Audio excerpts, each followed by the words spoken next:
اللہ الرحمن الرحیم، السلام علیکم۔ میرا نام ڈاکٹر اسد محمود۔ آج میں آپ کو سورہ رحمان کے ذریعے کینسر کا بہترین علاج بتاؤں گا اور یہ بھی بتاؤں گا کہ اللہ تعالیٰ انسان کے دماغ کے کون سے پارٹ میں رہتا ہے۔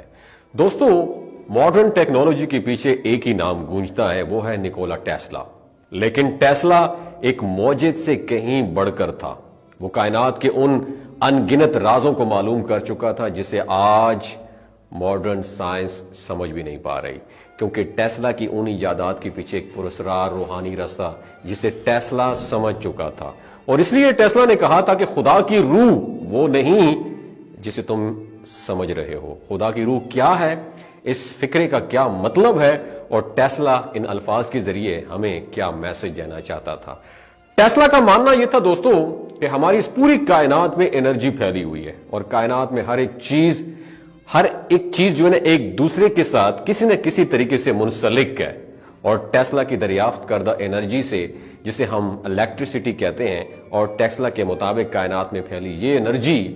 کسی شکل میں نہیں ہے، اور الیکٹریسٹی اس کی چھوٹی سی ایک شاخ ہے۔ اور ٹیسلا کا ماننا تھا کہ اگر اس انرجی کے بارے میں صحیح علم حاصل کر لیا گیا تو دنیا میں کوئی جگہ ایسی نہیں جہاں اندھیرا ہوگا، اور دنیا کے ہر ایک شخص کے پاس خود کی اتنی انرجی ہوگی کہ اسے مرتے دم تک کسی اور انرجی کی، باہر کی انرجی کی ضرورت ہی نہیں ہوگی۔ لیکن ٹیسلا کا یہ بھی کہنا تھا کہ اس انرجی کا تعلق سائنس سے نہیں ہو سکتا، بلکہ یہ انرجی کسی اور پوشیدہ طاقت سے منسلک ہے جس کا تعلق اسپرچویلٹی، روحانیت سے ہے۔ اپنے کئی سارے انٹرویوز اور کتابوں میں ٹیسلا نے ذکر کیا تھا کہ وہ اس انرجی کے راز کو جان چکے ہیں کہ اس کو کیسے حاصل کرنا ہے، جس سے ہم انسانوں کی زندگی کو ناقابل یقین طریقوں سے چینج کیا جا سکتا ہے۔ ٹیسلا نے خدا کی روح کا ذکر اس لیے کیا کیونکہ ٹیسلا کا ماننا تھا کہ خالص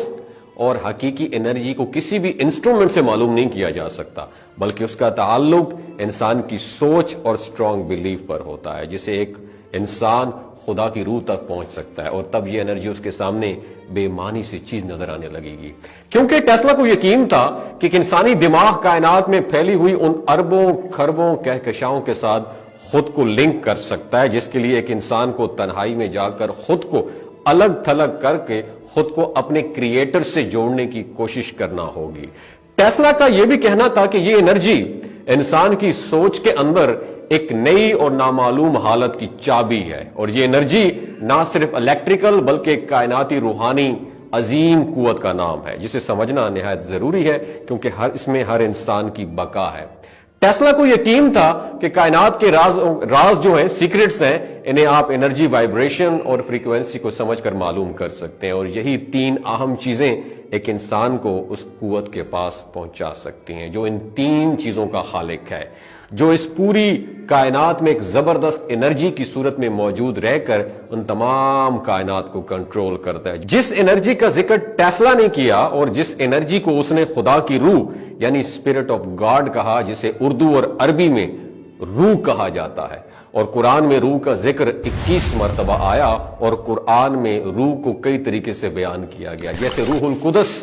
یعنی مقدس روح، اور روح الامین یعنی امانت دار، قابل اعتماد یا وفادار، جو عام طور پر قرآن میں حضرت جبرائیل علیہ السلام کے لیے استعمال ہوا۔ قرآن میں روح کا لفظ اللہ کی ذات کے لیے بھی استعمال ہوا، اور روح جو اللہ نے حضرت آدم علیہ السلام میں ڈالی تھی، جیسا کہ ذکر ہے، جس کا ترجمہ یہ ہے، پھر جب میں اسے ٹھیک بنا لوں اور اس میں اپنی روح پھونک دوں تو تم اس کے آگے سجدے میں گر پڑنا۔ پھر اس کے اعضاء درست کیے اور اس میں اپنی روح پھونکی گئی، اور